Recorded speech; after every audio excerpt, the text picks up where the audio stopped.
My next patron question is from Trevon, who wants to know if a certain Disney movie is allegorical of the company that produced it.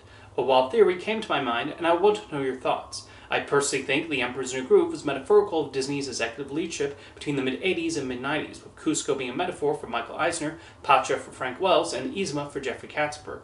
Meanwhile, at the same time, I think Shrek was really a response to Emperor's New Groove in addition to the Disney Renaissance. What says you? This has never been something that has ever crossed my mind, but I guess I can understand why someone could come to this conclusion.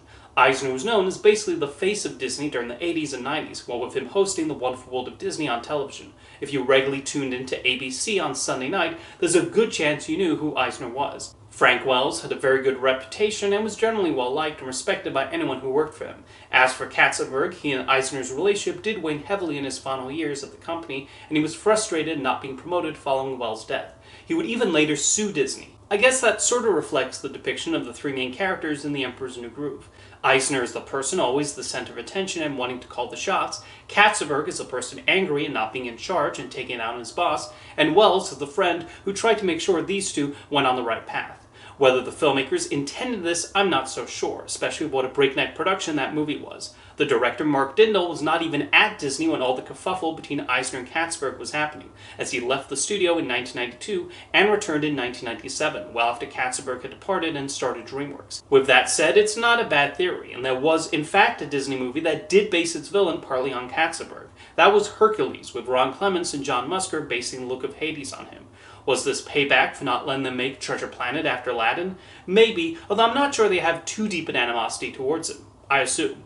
Jeffrey Katzenberg did play some role in the Disney Renaissance coming to be, and like any executive, he had good ideas and bad ideas. But I don't think there's much of an indication he was a villain. With that said, Kibbe, not his finest hour. As for Shrek, I don't think it was specifically in response to The Emperor's New Groove. After all, those films were basically in production at the same time, and much like New Groove, Shrek had its own notoriously difficult production. It was also released only 5 months after, and I even remember seeing a trailer for Shrek in front of that film.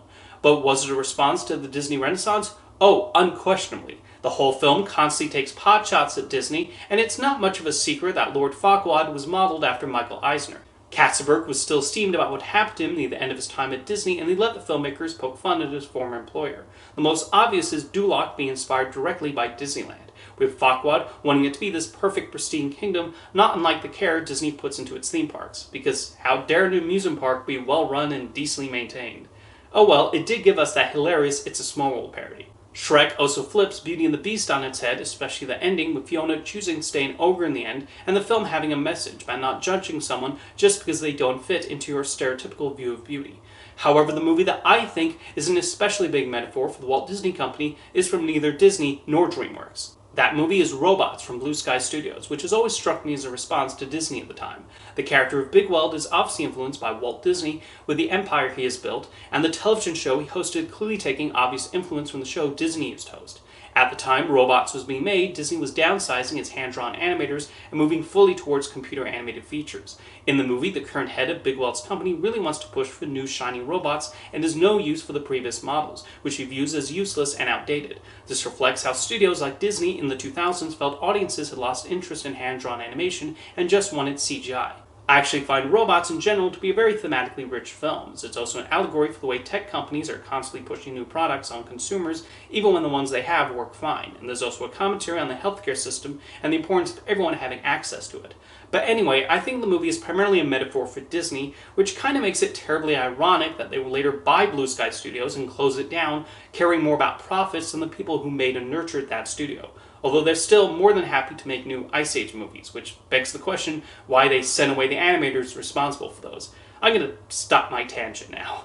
Like I said, while I don't 100% agree with the metaphor Trevon presented, I can also see where he's coming from. It's an interesting theory.